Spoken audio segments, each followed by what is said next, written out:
अंजनी के ललना हो। हनुमान कहाए अंजनी के ललना हो। अंजनी के ललना हो, हनुमान कहाए अंजनी के ललना हो। हनुमान कहाए अंजनी के ललना हो।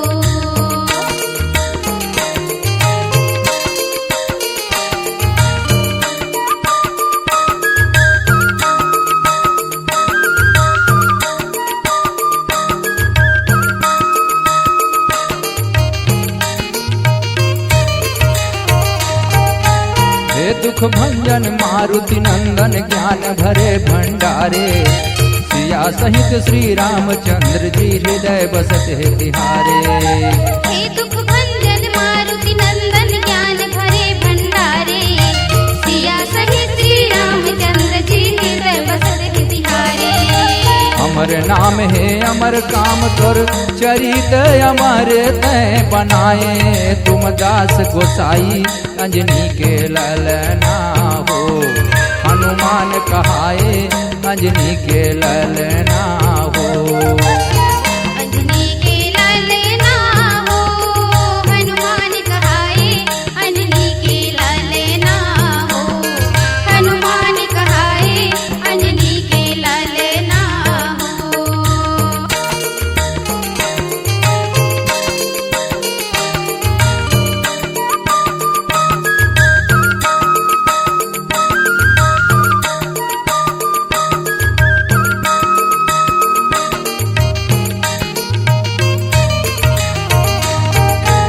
अष्ट सिद्धि नवनिधि के दाता राम भक्त हनुमंता।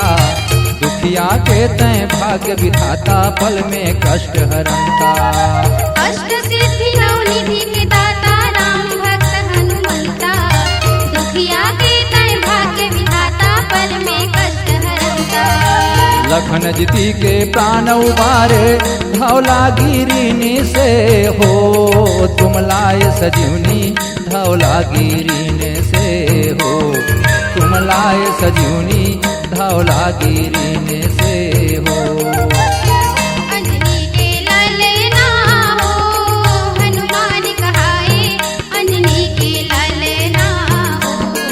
हनुमान कहाए अंजनी के ललना हो।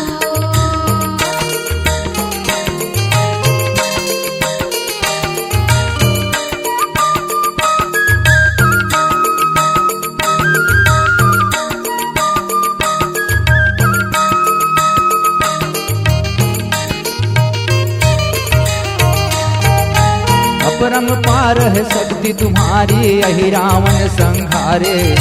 तुम पर रीझे अवध बिहारी महिमा गजब तुम्हारे।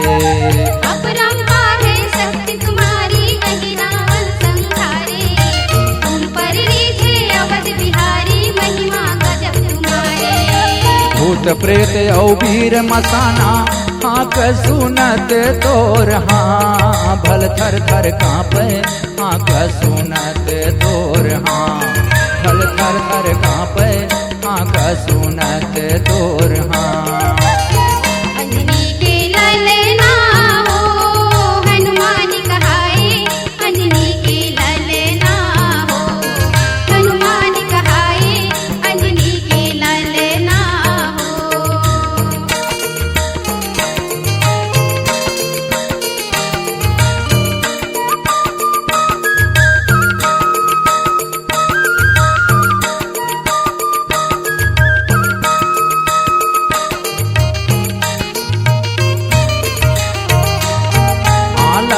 जारी सिया सुध लाए रघुपति काज समारे। सिया मात के कष्ट निवारे बांका वीर कहाए। लंका जारी सिया सुध लाए रघुपति काज संवारे। सिया मातु के कष्ट निवारे बांका वीर कहाए। राम भक्त ज्ञानी हनुमंता अंजनी दुलरुआ हो। हनुमान गोसाई अंजनी दुलरुआ हो। हनुमान गोसाई अंजनी दुलरुआ हो। अंजनी के ललना हो, हनुमान कहाए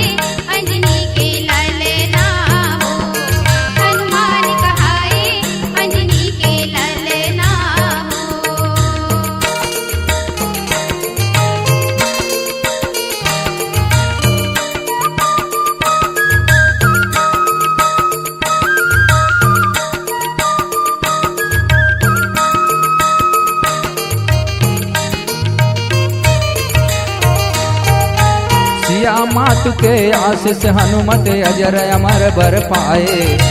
मन मांगे वर देने वाले कल में अमर कहाए। सिया मात के आशीष हनुमत अजर अमर बर पाए। मन मांगे वर देने वाले कल में अमर कहाए। भक्त मंडली तोर जस गावे जय जय बोला थे हो। हनुमान गोसाई जय जय बोला थे। हाँ हनुमान गोसाई जय जय बोला थे हो। अंजनी के ललना हो हनुमान कहाए। अंजनी के ललना हो हनुमान कहाए। अंजनी के ललना हो हनुमान कहाए। अंजनी के ललना हो हनुमान कहाए। अंजनी के ललना हो हनुमान कहाए। अंजनी के ललना हो हनुमान कहाए। अंजनी के ललना हो। बोल पवन सुत हनुमान की जय।